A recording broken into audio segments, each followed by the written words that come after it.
I'm Justin Moore. Welcome to Creator Wizard, your step-by-step guide to the business of being a creator. Today, we're going to be talking about how to monetize your passions or hobbies and start making serious money.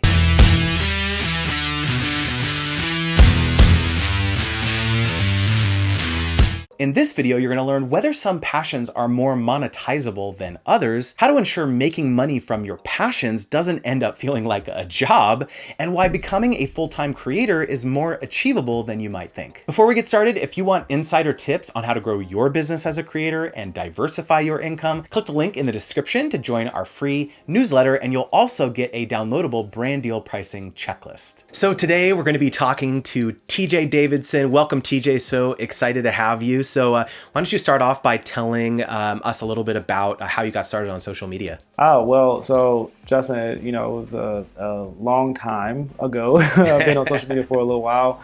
But basically, my wife and I, we were just getting into the workforce, and I got my first job in engineering, and my wife was trying to pursue her business career, and she decided to go ahead and start doing the beauty guru thing on YouTube, which she actually did. I didn't know she was actually making videos at the time, and she told me when she got to about 100,000 subscribers, "Hey, do you want to be on a video?"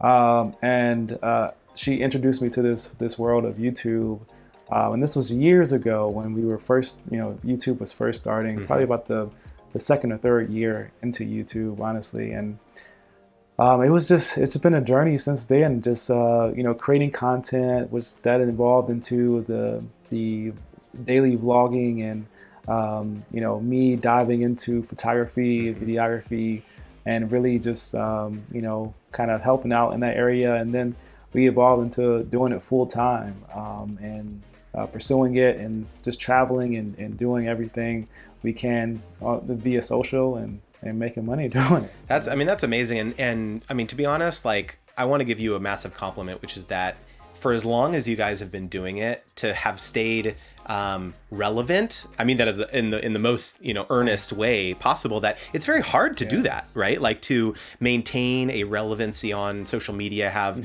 people continue to be interested in you and follow you, and have brands continue to want to partner with you. Like that takes a lot, and it says a lot about your prowess as creators and things like that. So you guys should absolutely be super proud of everything that you've built. Thank you, man. I feel like we grow very slowly, but we've been very steady, and we have a good fan base. So they follow and they support pretty much everything we do. So I wanted to talk about when you were starting out, did you do any thinking about how you could make money from creating content around the things that you were passionate about or your hobbies, or was that kind of like an afterthought? Yeah, so when we first started, monetization was very exclusive. It was something that you had to have, I want to say, over 100,000 subscribers. You had to be very well known on YouTube to even think about getting monetized. And from what we knew, there wasn't a lot of money in monetization of YouTube anyway. There wasn't a lot of ads on YouTube. It was a very new thing. And for us, when we first started, it was just for the love of it. We wanted to document our lives. We wanted to document the happy parts of our lives, and we wanted to document, our children, and also just have fun. And I've been through the gamut of different types of, creative styles, from cooking videos to cameras to all different things. Just experiment the different sides of me. And for us, it's always been about passion first, and creating something that we were passionate about. And then it just started to become lucrative for us from there. What do you think? I call them OG creators, right? Like the OG creators back in the day, like the ones who started out as a hobby, you couldn't make money. It's very different from the folks who are coming up today, because everyone knows you can make money, being an influencer now, especially if you can build a following. So do you think that inherently, there's different mindsets for creators coming up now, because they get into it knowing okay, I'm going to do this. I'm much more business minded about it. I'm going to do this so that I can make money. I can grow, be a full-time creator. Do you think that is a challenge for up and coming creators these days when they come into it with that mindset? I think it is a challenge as to when you start to think about the ethical portion of it, of like whether you are in it for money or whether you're in it for the love or the passion of what you're doing. I think that's a challenge that people have to battle with all the time, and no one is immune to that, but I also feel like, there's totally a difference in the mindset. I feel like now you have, you have creators who come in with all of the business, aspects of it, where they're looking into the algorithm, they're looking into all the different things that's going to help them grow the fastest, right.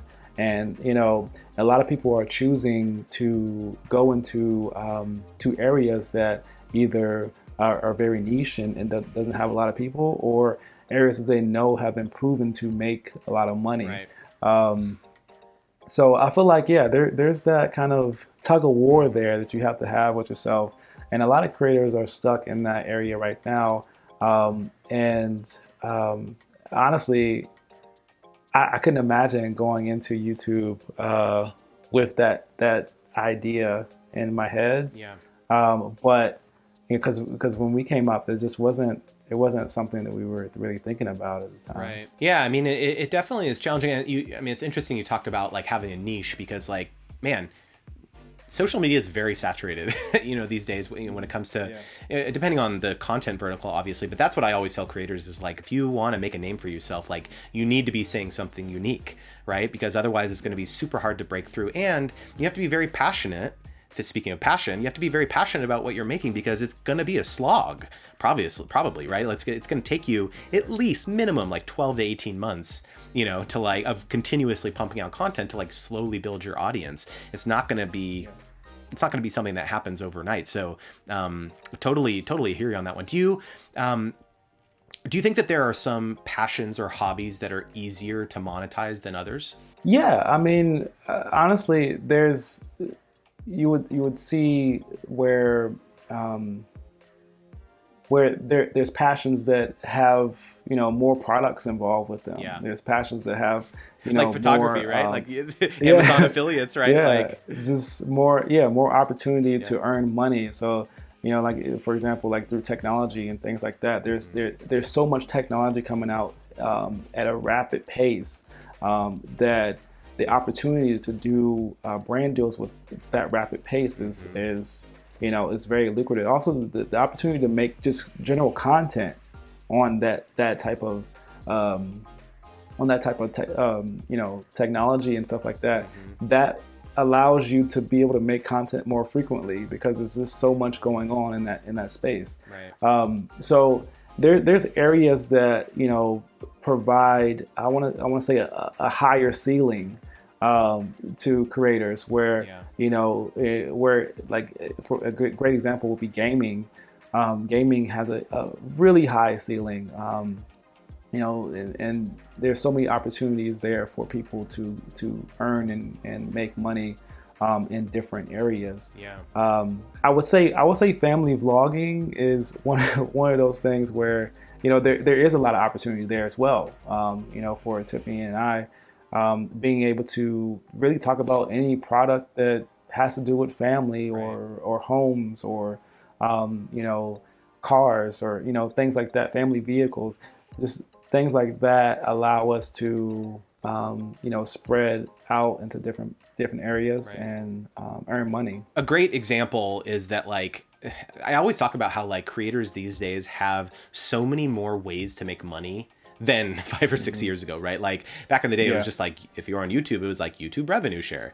Brands weren't really sponsoring people like 6-7 years ago, right? Like, so that was how you made money. But now there's like, digital courses and ebooks and like, presets, merchandise. Products. Not only are there so many more opportunities, but like, I feel like followers are much more, it's much less taboo these days to sell premium products or sell things. Like back in the day, people would just revolt. It would be like, how dare you sell out, like all this stuff. But now that it's like entered the mainstream, that like, people want to support the people, the creators that they love. There's just so many more. And not only that, like you can make money from even not having that big of a following, especially like fan funding. Like you mentioned, gaming on Twitch, people can like pay $5 a month to like, support you or donate to you in live streams or things like that. So you're right. Like, there definitely is in certain content verticals, like there's a lot of opportunity to make some good money. Can you talk about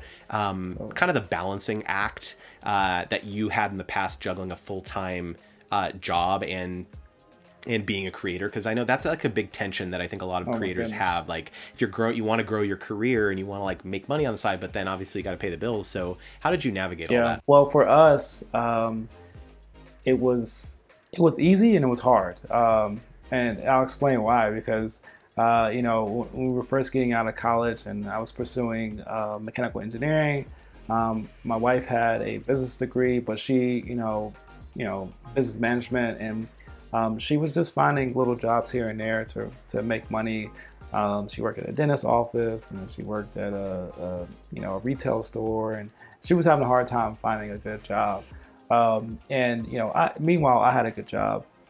And she was still making videos, at night when she came home and uploading them in the morning. And that is a really tough situation to be in. I completely understand that if you are there. Right. And it kind of transitioned into, where when we had our first two children, we realized that, we were going to need to start paying for daycare, really soon, so... what we decided to do was, she was making a couple thousand here and there, making YouTube videos. And what we decided to do was that, if she stopped working, we would have childcare and, she would still be making the same amount of money, with YouTube. Because if you take that money from your job and put it straight into childcare, there's not much left over. Right.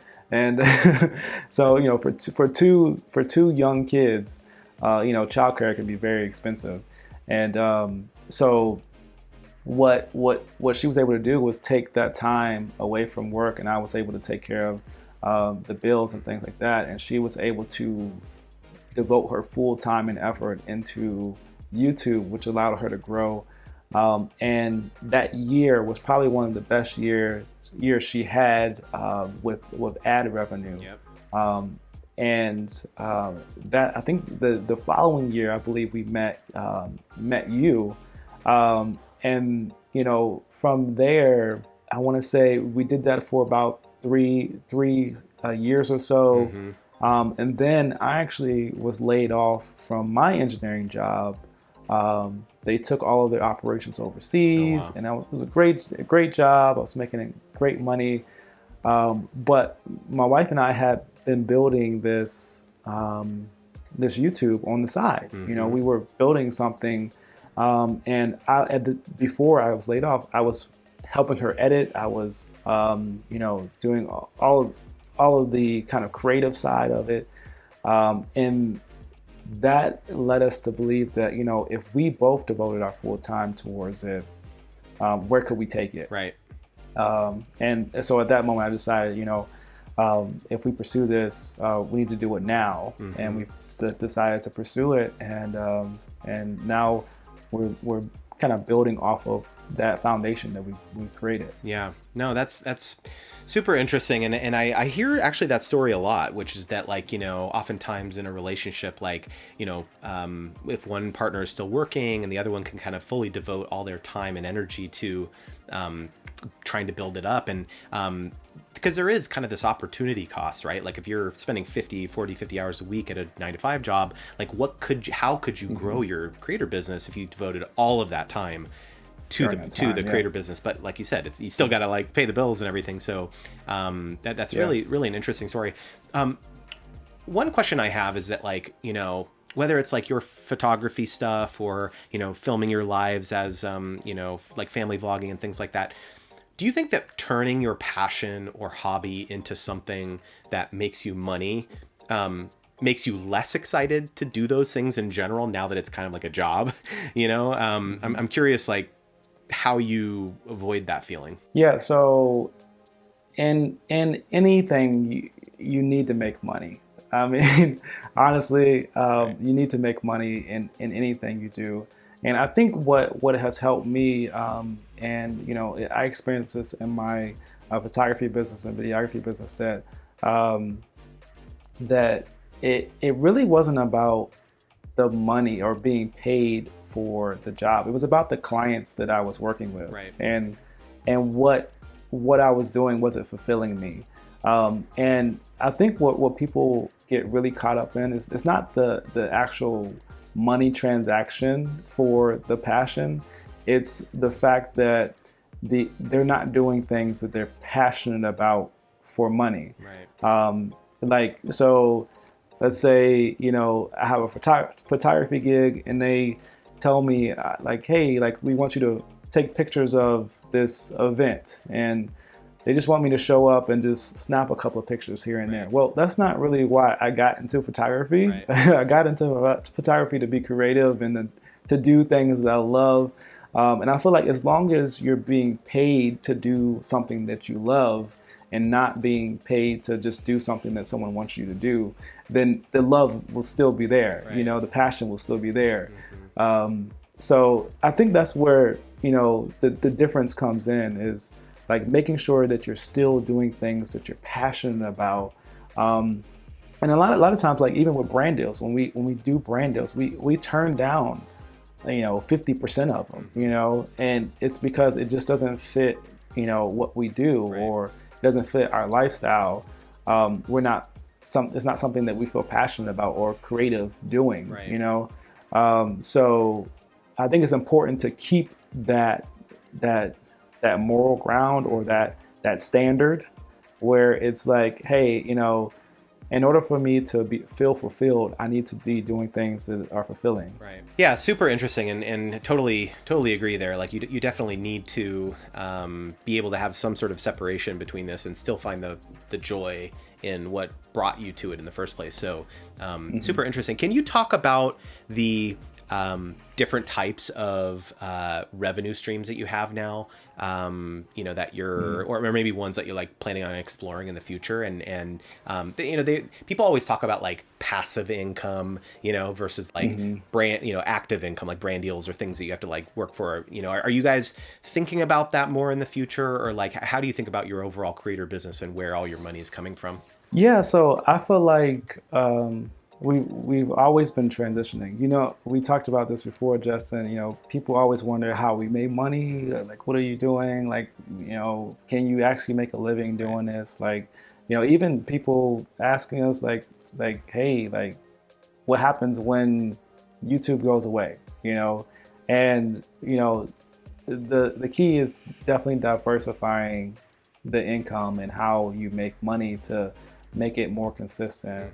So our first and initial stream of revenue has always been, YouTube ads. Right. We make money off of YouTube ads, which has started to diminish and be a lot less than what it used to be, and a lot less lucrative. Right. The second stream of income would be the sponsorships, and the sponsorships come from, either YouTube videos, Instagram, or Facebook, and also both of our Facebooks and Instagram. So Tiffany does brand deals, I do brand deals, and now we're trying to, and that the brand deals pretty much make up majority of the amount of money that we generate. I also have built off of that. I've built my media company where I create videos and do photography for different businesses, and also private, weddings and things like that. Awesome. And then from there, we also are trying to pursue, which I've already started, which is courses and digital content that you can sell or resell, and provide to people who either seek to learn a skill that you have acquired, or seek to learn some type of some type of information that you've acquired. And we're also trying to pursue that with Tiffany's brand, where she's really into fitness and she's really into health, and providing content and providing courses for people to help them get in shape, help them live a better lifestyle. So we're transitioning over to the digital product space and providing content that way. Yeah, that's a really powerful thing when you can own your audience, right? Because on YouTube or on Instagram, you're kind of renting it, right? Because you don't have a direct connection with them. You can't like email them and be like, hey, I just released a course, right? So, first, I think one of the first orders of business if you're a creator and you're trying to diversify is got to get that email list going, so you can like have that direct connection with folks. So super interesting. And so kind of as a parting thought, TJ, like if you could reach back in time and slap yourself in the face a couple times and be like, what, why did you do that? You need to do this differently or whatever. Or like if you could give yourself advice back in the day or just advice to up and coming creators about how to monetize their passion, like what would your advice be? For me, I've always had a struggle with consistency. And if I would reach back and slap myself in the face, I would start with my original passion, which was cameras, which was photography, which was teaching people how to do photography. I'm starting with that and just sticking with it, man. Just like saying, I'm going to make a video or make some type of content about this every week, and if I do that consistently, I will become an expert in that field. And if I could go back to that time, I would have started that a long time ago, because I knew that was my passion. I just didn't really put two and two together that bringing those things together could actually lead to what I'm actually pursuing right now, and to save a lot of time. And also you just think about getting started sooner allows you to you're not leaving anything on the table anymore. You're able to profit from it a lot more sooner. I would definitely tell myself to just stay consistent and stick to what I love to do.